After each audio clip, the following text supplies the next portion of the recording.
Hi dear friends, എല്ലാവർക്കും നമസ്കാരം. Welcome back to my channel. ഇന്നും ഞാൻ വന്നിട്ടുള്ളത് ഒരു നാടൻ റെസിപ്പി ആയിട്ടാണ്. പപ്പായ തോരൻ്റെ റെസിപ്പി.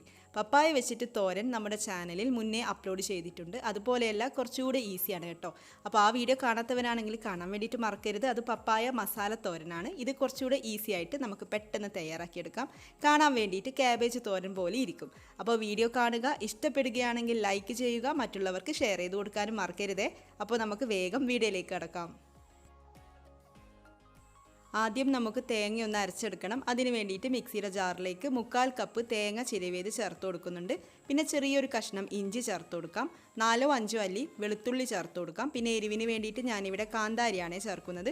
പച്ചമുളകാണെങ്കിൽ പച്ചമുളക് ചേർത്ത് കൊടുക്കാം. 5 കാന്താരി ചേർത്ത് കൊടുക്കുന്നുണ്ട്. പിന്നെ 1/2 ടീസ്പൂൺ ചെറിയ ജീരകം ചേർത്ത് കൊടുക്കാം. 1/2 ടീസ്പൂൺ മഞ്ഞൾപ്പൊടി ചേർത്ത് കൊടുക്കാം. 1-2 തണ്ട് കറിവേപ്പില ചേർത്ത് കൊടുക്കാം. പിന്നെ ഞാനിവിടെ സവാള ഒരു മീഡിയം സൈസിലുള്ളതാണ് ചേർത്ത് കൊടുക്കുന്നത്.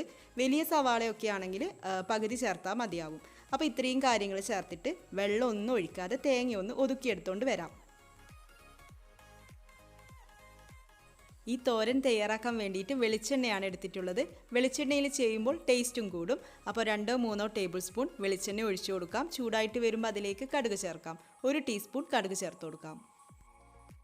കടുകൊന്ന് പൊട്ടി വരുമ്പോൾ ഉഴുന്ന് പരിപ്പ് ചേർത്ത് കൊടുക്കാം. 1 ടീസ്പൂൺ ഉഴുന്ന് പരിപ്പ് ചേർക്കാം. പിന്നെ വറ്റൽമുളകും കറിവേപ്പിലയും ചേർത്ത് കൊടുക്കാം. 1 തണ്ട് കറിവേപ്പിലയും 3 വറ്റൽമുളകും കൂടെ ചേർത്ത് കൊടുക്കാം.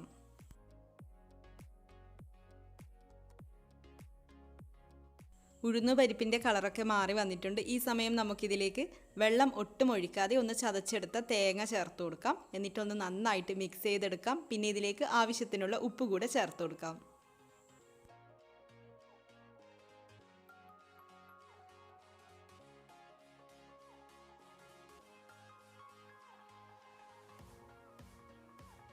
ഇനി ഇതിലേക്ക് നമ്മുടെ മെയിൻ ഇൻഗ്രീഡിയൻറ്റ് ചേർക്കാം, പപ്പായ ഞാനിവിടെ ഗ്രേറ്റ് ചെയ്തിട്ടാണ് ചേർക്കുന്നത്. അപ്പോൾ നിങ്ങൾ തോരനൊക്കെ തയ്യാറാക്കുമ്പോൾ പപ്പായ കഷ്ണങ്ങളാക്കിയിട്ടാണ് ചേർക്കുന്നതെങ്കിൽ ഇതുപോലെ ഒന്ന് ഗ്രേറ്റ് ചെയ്തിട്ട് തയ്യാറാക്കി നോക്കൂ. നല്ല ടേസ്റ്റാണ്. അപ്പോൾ പപ്പായ ഗ്രേറ്റ് ചെയ്തതിന് ശേഷം അതിൻ്റെ വെള്ളമൊക്കെ ഇറങ്ങി വന്നിട്ടുണ്ടാവും. അത് നന്നായിട്ട് പിഴിഞ്ഞെടുത്തതിന് ശേഷമാണ് ഞാനിതിലേക്ക് ചേർത്ത് കൊടുക്കുന്നത്.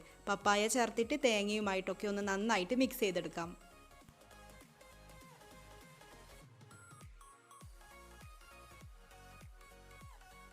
ഇതിവിടെ നന്നായിട്ട് മിക്സ് ചെയ്തെടുത്തിട്ടുണ്ട്. ഇനി നമുക്കിത് അടച്ചു വെക്കാം. ലോ ഫ്ലെയിമിൽ വെച്ചുകൊണ്ട് 5 മിനിറ്റ് അടച്ചു വെക്കാം.